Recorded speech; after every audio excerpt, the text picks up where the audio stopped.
Ladies and gentlemen, welcome back to the Pulse TV Health Corner. I'm your host, Kathleen, and with me today is Mr. B. And yeah, he has a very interesting video here. Like, he has a lot of information to tell us. But before we go there, Mr. B, hey, how are you, man? I'm doing fine, thank you. Hey, you've gotten lost. I'm happy. Where did you go? People have been asking about you. Where is Mr. B? Yeah, we were held up. We were held up, and I think what we're doing is completed. And now people should expect us more videos and more educative videos on our health. Please be set and be ready. Wow, that's very great. We appreciate that you are back. Actually, we missed you, and we couldn't do anything much here without you. You know, you are the one with the information. Yeah. Me and my director here, Dan, we can only have to sit and wait for you. And we are glad that you are back. So, Mr. B, today I want us to talk about reproductive health, and especially after somebody has given birth. And I find this topic so important, and it's a topic that most people ask about, because, you know, we live in a society where we don't talk much about these reproductive health issues. But we imagine that somebody, when they grow up, they know everything, and, like, you know, even when you are pregnant, it's very rare to get people to tell you what to do, and etc. So in this particular case, I want us to look at, you know, we have those women who gives birth at home. There's this woman who gives birth at home either because it was an emergency na amezalia mtoto nyumbani, and there's this one mwenye anadecide mimi nitasalia tu nyumbani using our traditional midwives. And then we also have these women who come to the hospitals and they give birth either normally, I mean the normal delivery without surgery, and we also have the cesarean section, the surgery woman who goes to the CS mom. You understand the terms better than I do. Now, I want these women, all of these three categories of women have given birth, right? So the question is, what kind of care should they have? Or what should they do after giving birth? Is there a special care that these women should go through, and what does it actually involve? So today I give you this mic, you tell us actually about it. Thank you so much for this question, and this is information that I've always wanted to share with people.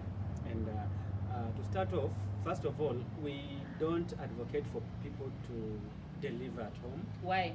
Because of you know, we want people to be in a health facility setup, because there are usually these complications that are always associated with giving birth. For those in the medical field, you understand the PPH. That is when a woman presents with high blood pressures and then they have prolonged bleeding. That one kills, because within 5 minutes you lose a mother. And then we can have these emergencies, maybe big babies, disproportion. Maybe the baby comes with the shoulder, the baby comes with buttocks, maybe the baby is tired, the baby is anapupukwa tumbo, that meconium, or the baby is generally tired. So such things will be monitored by a midwife, and then you will go for a surgery, you see. So when you are delivering at home, sometimes, like in case of such emergencies, we will lose both the baby and the mother. And because of that, we encourage women mostly, please don't deliver at home. When you come to our antenatal clinics, we usually journey with you, and we tell you that when it's nearing, we even teach you the danger signs, so that when it's nearing, just come to the hospital, walk to the labor ward and be monitored there, so that at least when there is a problem, there's a way that we can help you. Remember, the traditional midwives are not educated, and I'm sorry to say so, and they might not be able to manage a woman. For example, we manage women using something called a pathograph, and it's usually, you can easily join with this mother using this pathograph and see if the mother is proceeding well with the labor or not. And remember, the woman should be able to be in labor for a maximum of 18 hours. Anything beyond that is prolonged labor, and the child will be tired, and we can lose either of the two. So that's why we need women to deliver in healthcare facilities. And if possible, for mothers, please deliver in a level 4 hospital and above, where there's a theater. There's a maternity theater. Just in case of anything, you can have a surgeon on site just waiting to do something for you. Yeah. So, answer your question. what you are asking in the medical terms, we call it postnatal care. Yeah. And I'm not going to educate healthcare providers because they know what they should do. For example, after a baby is delivered, maybe the removal of placenta, that one we know. So what we always tell our mothers is, you can deliver in two ways. Either the normal, we call it SVD. The SVD is where you just give birth normally through your birth canal, and the CS, the cesarean section. So if you are lucky enough to deliver via SVD, the normal delivery that we know, you don't have a lot of things to do. The only thing that usually happens is either the nurse might monitor you, and then they say maybe for those women who give birth for the first time, we call them preemies, maybe the birth canal might be smaller. So sometimes either when the baby is coming, especially at the shoulders, naturally just tears the birth canal, or the nurse might decide just to cut it. So that is something that we insist that when there's that cut, please ensure. I know sometimes you've been passing through a lot of pain, and when they want to suture you, after kushona maybe una zusha pana, just make sure that you are sutured. Because if it's left that way, yes, it apona, but it will leave like an enlarged birth canal that will not shrink to its normality, and maybe you'll have a problem with your husband because of the enlarged whatever. Yeah. And so when it's sutured, the care is usually just easy. You do it at home. You will be warming water or maybe boiling water with the salt inside, and then when it cools down, you sit on it maybe morning and evening. For 1 week it will be okay. Yeah. And when you deliver, generally whether it's CS or SVD, within the first 2 weeks, mtoto lazima apate chanjo ya polio na BCG. Polio ni ile yenye wanaekea mtoto kwa mdomo 2 drops, na BCG ni ile wanadunga hapa, alafu kuna baadaye kutatokea na alama. So that polio inazuia mtoto kukuwa na rickets au kupooza kwa mifupa, and then BCG inazuia kifua kikuu or what we call TB. Yeah, so we usually tell you that whenever mtoto amechanjwa, because it's introduction of dead pathogens in the system, the body will react by maybe high temperatures or something. So tunakupeanga tu Panadol ile kunywa, alafu mtoto akikuwa na hizo high temperatures or elevated temperatures akunywe hiyo. Yeah. And something else, kwa penye tumekudunga hapo, huwa tunakwambia please, kutakuwa na kidonda ambayo baadaye itakuja kupona. You don't do anything, don't rub, don't put any medication, because hiyo kidonda yenye inabakingi kwa mkono ile is a sign that mtoto alichanjwa. And then we also tell women of exclusive breastfeeding. Hiyo inaenda for the first 6 months. So tunamwambia huyo mtoto kama amezaliwa, the baby should breastfeed exclusively with hata maji, not unless ikwe dawa yenye ameonwa na daktari, and then the daktari prescribes. That's the only thing that will go by the baby's mouth. And then something else that we tell our women is, within that period there's also family planning. Usually in the first ukizaa tu hivi, the only family planning method unaweza tumia maybe ni coil. Yeah, but so we usually prefer wamama wakuje family planning kama for 6 weeks. So by then you qualify for pills. Pills zenye ziko na hormone moja, progesterone. Wanajua pills za kunyonyesha, they know it. Then you can do depo, you can do implant at 6 weeks and above, so that especially hatutaki ati umejifungua and then you are getting another pregnant, your uterus is not stable. So we encourage family planning. For cesarean section ni alama yenye umewekwa kwa tumbo. Remember, cesarean section wamekukata tumbo, they have done an operation on you, and then they have produced the baby. So number one, there's care of that wound. Okay. Yeah.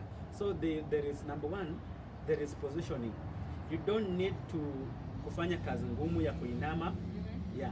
Number two, the way you sleep on your bed and the way you wake up. Whenever you are sleeping, don't sleep with your stomach obvious, because there's a wound there. And whenever unamka kwa kitanda, you turn by your side, and then unaamuka, so that you put pressure on your side. Because if you sleep with your back and then you wake up like this, you will put pressure on the wound. So it will not heal fast. And number two, we want that wound to breathe, ipate hewa as much as possible. So we'll always encourage you kuvaa, ukiwa kwa nyumba, you don't uvae kaa slay queen. You ensure that unavaa. That slay queens don't even wear clothes. Yeah, don't like uvae nguo za ndani. Yeah, you uvae nguo za ndani, you don't wear panties and everything, either unavaa tu leso ama dera so that ukue free. Yeah, even when you are coming to clinic, especially when you are doing Uber or you have your own car or your husband is bringing you, just vaa free ndo hewa ipite. And so after CS, maybe when you wanakaa kwa hospitali for long, you'll be lucky enough wakutoe hiyo bandage ya kwanza. But if you go home early, you come after like 2-3 days, then we shall remove it and we shall assess it. If we see that we should return another bandage, we'll be ukienda home unalala siku moja, next day unakam, because we don't want that bandage again to be there for long, it will bring infection. So at that time mtu usiwi kuoga, or you can always do your own things so long as maji siende kwa kidonda, because maji ikienda kwa kidonda, kumbuka maji, the water we drink, it's clean but it has pathogens. Yeah, zenye zikiingia in our system through the mouth, they don't cause anything, but zikiingia in the bloodstream, penye kuna kidonda, they cause infection. So we encourage them not to shower, kujipanguza tu, and we are the ones who will now tell you when to start showering kama kidonda imejifunika. Otherwise you do some small exercises, aerobic, kutembea tu na ufanye kazi mingi, uoshe nguo, huinami, and I think if you do that you'll be okay. We will monitor you until we will tell you unaweza enda, you are okay. Do you have any question? Yeah, thank you so much for that information.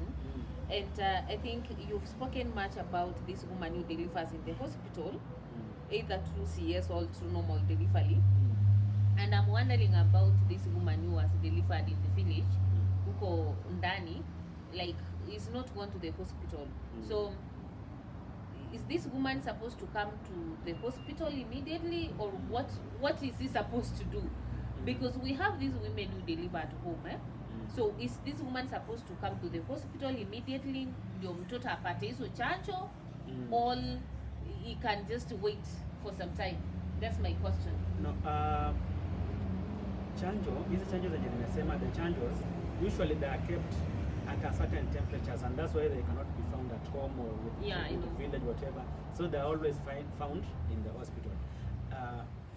Now in this delivering at home, I want us to put a context of mtu amezaa bila kujua, anakuwa anajua, and then there's this precipitated labor and then anapata mtoto.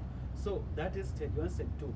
Stage 3, that is after delivery, and stage 4, akuja hospitali. Number 1, the reason why there's prolonged bleeding, that's what we call that bleeding, is usually due to, one of the reason is when the placenta comes out, there should be, maybe the placenta is incomplete. And remember, people at home don't know how to, hawajui kuangalia kama placenta iko complete. For us, we've been taught to see how placenta is. We can actually look at the placenta and say this placenta is not complete. So after you deliver, now you are out of danger. Come to the hospital. We will assess you during stage 3 and 4, and after then we will give you the immunization, and then you will go back home. And remember, majority of the facilities, reproductive health is very cheap. Okay. Yeah, it's very cheap, so people should not be afraid. If you go to a health facility or a government facility, an SVD will not cost you more than 2,000. Okay. Yes, so people should not fear. It's something that you can come and be helped, or if you don't have money, there is this sociology department there, and when they will come and assess you, and they say actually you are unable, and they will waiver you. Wow. So to answer you, if it is an emergency, immediately the baby comes out, the danger is gone. Rush to the hospital. Wow, that's very nice. Please, if as much as possible, try as much as possible to have your baby in an hospital setup where you have experts and the medical practitioners who can be able to monitor the entire delivery process, and therefore even postnatal follow-ups and everything is likely to be easier. And then another thing, you spoke about a child who is supposed to be breastfed for like 6 months exclusively, and I've seen cases where somebody gives birth and like within 2 months, 3 months, this child is being given polish uji, that the child is hungry, mtoto analia sana, amepewa uji. What could you say about that? Because I'm not talking from nowhere. We have seen these things happening. What happens to this child? Is it like this child is not likely to be like another child? No.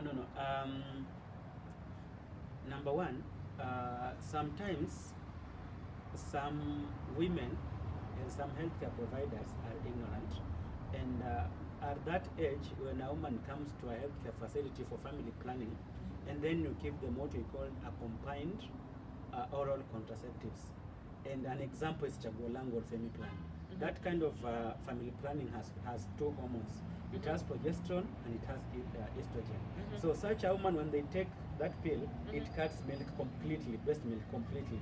So so you have to weigh. So your breast has no milk and your child is hungry, what do you do? So you raise and give them maybe porridge or milk or whatever. But to be a little bit specific, you know, some people, men and women, they look at breast milk, it is like become a match, you know, it's just it's not strong, it's not yeah, so they think milk. Yeah, they think it has maybe it's not nutritious or it's not enough, mtoto ashibe sababu ni maji tu. So that's what we tell them. There is nothing full of nutrients and complete like breast milk.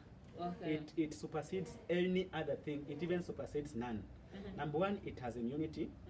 Number two, it has a balanced kind of nutrients fully. So if the mother has enough milk, please breastfeed the child for 6 months without anything. That milk is complete. But here comes a time we will get some women have got no enough breast milk, or completely they have no milk. So if you are able, go for none. If you're not able, then you can look for cow milk. Yeah, it can help. What we don't want is mixing. This mixed feeding is not good. Okay. Yeah, because remember the normal flora and fauna of the child, or let me say the digestive system, is not completely matured. So when you mix this food, it will cause kind of a corrosion with the inner mucosa of that digestive system, and it may predispose this child to some infections. And lastly, the disadvantage of not breastfeeding the child is, remember the immune system, the immune part of the breast milk will automatically miss in these other feeds. Yeah. And that is what may put your child at that risk of not growing normally like others. Okay. Yeah. Well, so mamas, please, mothers outside there, breastfeed your child if you are able to up to 6 months. And I think also the nutritionist also advocate for this. It's very healthy. It's very important for your child. And more importantly, after giving birth, ensure that you follow the instructions and the directives that you are given by your healthy practitioner, so that it doesn't compromise your immunity, or even the way you look, and also compromise the health and the growth of your child. It is very important. I think that's what we had today. I don't know whether you have a parting shot for our moms and outside there before we close the show. Yeah, as in, let us ensure that we deliver in the hospitals. Let us ensure that we go for antenatal clinics at least 4 in a period of 9 months. Ensure that you have a midwife, a nurse, who will be journeying with you, whether at home or maybe in the hospital, so that you can have a safe delivery. Okay. Safe delivery, safe postnatal life. It's very important for everybody.